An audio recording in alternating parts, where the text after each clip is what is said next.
Gast Branchas. नूरी बाजी अच्छा वो कैसे? नहीं कहना चाहती हो नीलम। अब आप क्या समझ रही हैं? ये तो मुझे नहीं पता, लेकिन इस वक्त आपको एक बॉय फ्रेंड की सख्त जरूरत है नूरी। बाजी ये कैसी बात कर रही हो? तुम इस टाइप की लड़की नहीं हूं। अब मैंने यहाँ अपना खेल शुरू कर दिया था। मुझे लग रहा था कि नूरी को जो भूत सवार है उसको भड़काना होगा ताकि नूरी खुद मजबूर हो जाए, लेकिन उनको इस सब के लिए अपनी तरफ भी मोड़ना था ताकि वो कोई बॉय फ्रेंड न बनाए बल्कि मुझसे करें। इसलिए मैंने बात को आगे बढ़ाया। नीलम, तो मैंने कब कहा कि आप इस टाइप की लड़की हो? मैं तो बस ये कह रही थी कि जब तक शादी नहीं हो जाती तब तक एक बॉय फ्रेंड बना लो और मौज करो। आपकी जरूरत भी पूरी हो जाएगी और आपको तड़पना भी नहीं पड़ेगा। नूरी बाजी, लेकिन मैं ये सब कैसे कर सकती हूँ? नहीं, मुझे से ये नहीं होगा नीलम। ठीक है, जैसी तुम्हारी मर्जी। वैसे एक रास्ता और है, लेकिन पता नहीं आप कर पाएंगी या नहीं, और हो सकता है कि वो बात सुनने के बाद आप मुझसे दोस्ती भी तोड़ दो। नूरी बाजी, ऐसी कौन सी बात है जो तुम ऐसी बात कर रही हो नीलम? बात ये है कि अच्छा अभी रखती हूँ, भाई बुला रहा है, बाद में बात करती हूँ। नूरी बाजी कहाँ चली? स्नोटो, मैंने नूरी का मैसेज देखा लेकिन रिप्लाई नहीं किया। मैं नूरी बाजी को सस्पेंस में रखना चाहता था, इसलिए मैंने मोबाइल साइड में रखा और बेड पर लेट गया। बेड पर लेटकर मैं सोचने लगा कि महनूर बाजी को कैसे मनाऊं। उन्होंने अबू से कोई बात नहीं बताई थी, उस लिए मुझे ये लग रहा था कि अगर मैं थोड़ी शरारत और भी उनके साथ कर दूंगा तो वो शायद अबू को न बताएं।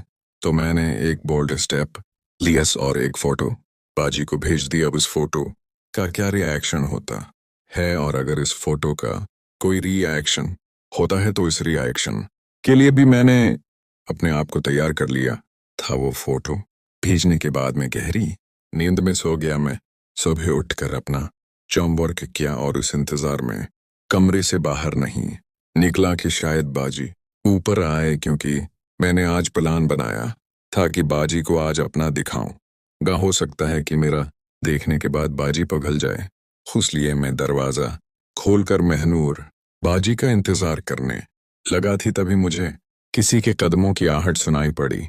मैंने झांक कर देखा तो महनूर बाजी ही थी। जब बाजी दरवाजे के सामने आई, बाजी की निगाह जैसे ही पड़ी तो वो एक दम रख गई और आंखें फाड़ फाड़ कर देखने लगी। मैंने कनखियों से बाजी को देखा तो वो एकटक घूरे जा रही थी। मैंने अपने प्लान को आगे बढ़ाते हुए एकदम खुलकर कहना शुरू कर दिया। मैं तो क्यों बात बात पर अपना सिर उठाकर खड़ा हो जाता है? तुझे कितनी बार कहा है कि इतना अताउलापन अच्छा नहीं है। मैं जानता हूँ कि तुझे इस वक्त बहुत जरूरत है, लेकिन मैं भी क्या करूँ? तेरी महबूबा तुझे धोखा देकर चली गई। उसको तुझ पर बिल्कुल भी तरस नहीं आया। मैंने एक लड़की को पटाने की कोशिश भी की है तो वो शादी से और थोड़ा सा सानूली, लेकिन मुझको बहुत ही खूबसूरत लगती है। इतना कहने के बाद मैंने बाजी की तरफ देखा तो वो मुझे ही घूर रही थी। मैंने बात को आगे बढ़ाते हुए कहा, मैं वो इतनी खूबसूरत है कि इसके लिए तीसरा वर्ल्ड वार हो जाए क्या? बताऊं तुझे कि वो क्या लगती है? उसके बाल, उसके होंठ, उसकी आंखें और उसके काल की तारीफ के लिए मेरे पास लफ्ज कम पड़ गए हैं। मैंने बाजी की तरफ कंखियों से देखा तो उनकी सांसें भारी हो गई थीं। इनका चेहरा लाल हो गया था। अपने भाई के मना से अपनी इतनी खुली तारीफ सुनकर भी बाजी वहीं खड़ी एकटक देखे जा रही थी। मैंने बात को जारी रखा, मैं ऐसा भी हो सकता है छोटे भाई की वो शादीशुदा है और उसका शौहर शायद उसे प्यार भी नहीं करता, और मुझे तो लगता है कि वो उसे ठीक से खुश नहीं कर पाता। तभी तो उसकी जवानी एकदम अफान पर है। हो सकता है कि वो चाहती हो, लेकिन अपने शौहर और लोगों का डर भी लग रहा हो कि अगर किसी को पता चल गया तो वो किसी को मुन्ना दिखाने के लायक नहीं रहेगी। उसकी बात भी सही है, लेकिन उसको ये नहीं पता है कि फल एक बार तुझसे मिलने के बाद शौहर को भूल ही जाएगी और तुझसे हमेशा तैयार रहेगी और अगर तो उसको खुश रखेगा तो मैं इतना ख्याल तो रखूंगा ही कि उस बात का किसी को पता ही न चले। मेरी बातें सुनकर बाजी से अब बर्दाश्त नहीं हो रहा था तो वो चुपचाप जाने के लिए मुड़ गई, लेकिन मैंने ऐसी बात की कि उनके पांव वहीं रख गए और वो फिर से पलटकर मुझको घूरने लगी। मैं भी बेवकूफ हूं जो इतनी देर से तुझे वो बात बता रहा हूं जिसका अब कोई मतलब नहीं है। एक हफ्ते पहले मैंने उसे प्रपोज किया था, लेकिन उसने मुझे थप्पड़ मार दिया। मैं भी चाहता तो उसे थप्पड़ मार सकता था, लेकिन मैं उसे थप्पड़ कैसे मार सकता था, क्योंकि वो तुझ से ही करने वाली थी। और अगर तुझे पता चलता कि मैंने तेरी महबूबा को थप्पड़ मारा है तो मुझसे नाराज हो जाता। आज एक हफ्ते से ज्यादा हो गए हैं, लेकिन उसने अब तक पलट के बात नहीं कि कल एक मैसेज भेजा, इसका भी जवाब नहीं दिया। अब मैं उसको कोई मैसेज नहीं करूंगा।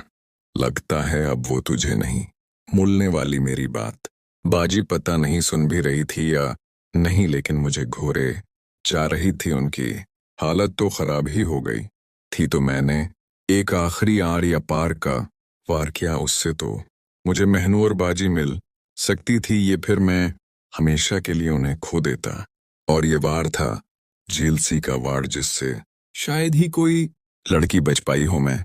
लेकिन तो फिक्र मत कर, तेरे लिए मैं इंतजाम जरूर करूंगा। मैंने एक बहुत ही खूबसूरत लड़की को पटाना शुरू कर दिया है, जो इस लड़की से बहुत गोरी है। और मजे की बात यह है कि वो भी शादी शुदा है। मैं कनवारी कहकर महनौर बाजी का शक नूरी की तरफ नहीं करना चाहता था, तो बहुत ही जल्द तेरे लिए बंदोबस्त हो जाए गा। और एक हल्का सा थप्पड़ मार कर मैं चल अब खुश हो जा, और बात बात पर अपना सिर उठाकर खड़ा होना बंद कर दे। अब मुझे बहुत काम है, किसी दिन फर्स्ट मैं फिर तुझसे बात करूं का। और इतना कहकर मैंने अपना होलिया दर्स्त किया, और जब मैंने दरवाजे की तरफ देखा तो बाजी नीचे जा रही थी। मेरे हिसाब से तो मैंने बहुत बड़ा रसक ले लिया था। अब आगे क्या होता है बाजी उस पर कैसे रद्द अमल देती हैं ये मुझे नहीं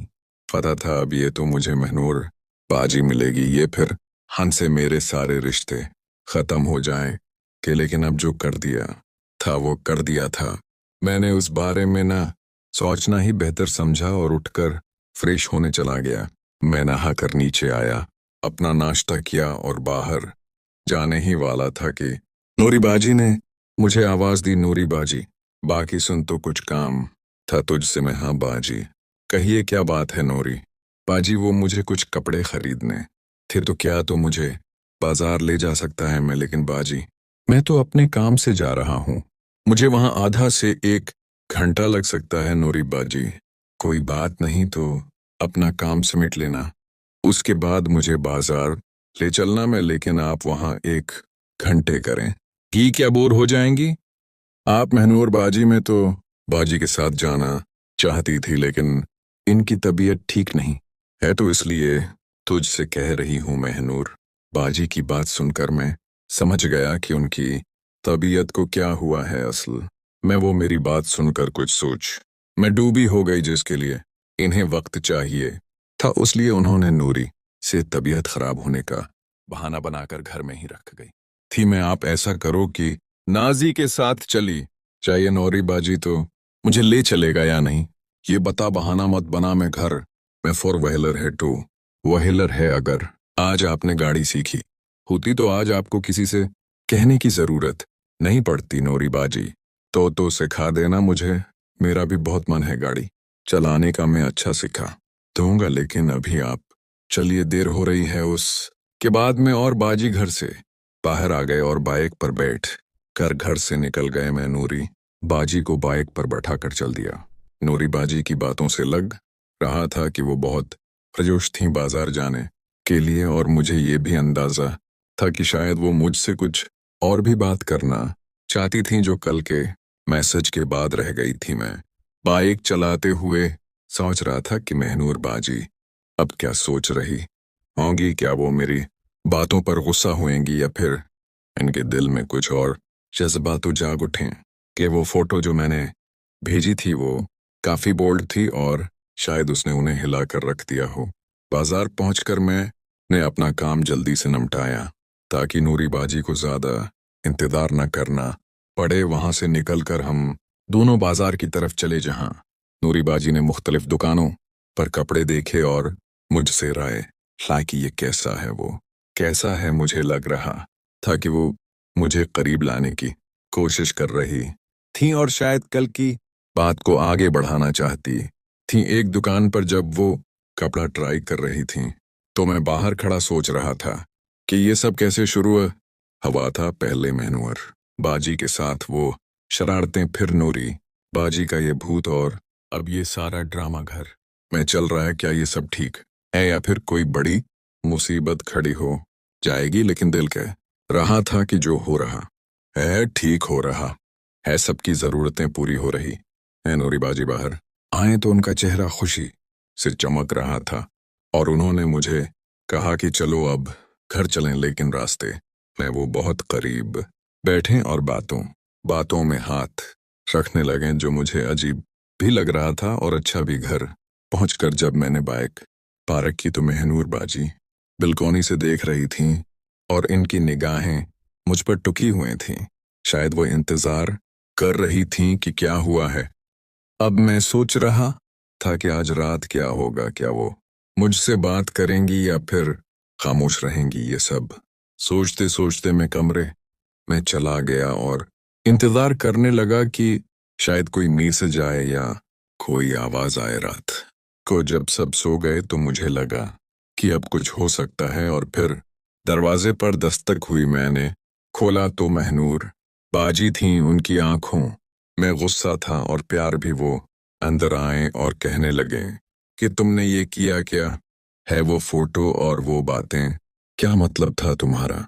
मैंने कहा बाजी ये सब आपकी खुशी के लिए है, आपको भी जरूरत है और मुझे भी, हम एक दूसरे का ख्याल रख सकते हैं। वो खामोश हो गईं और फिर आहिस्ता से मुस्कुराएं।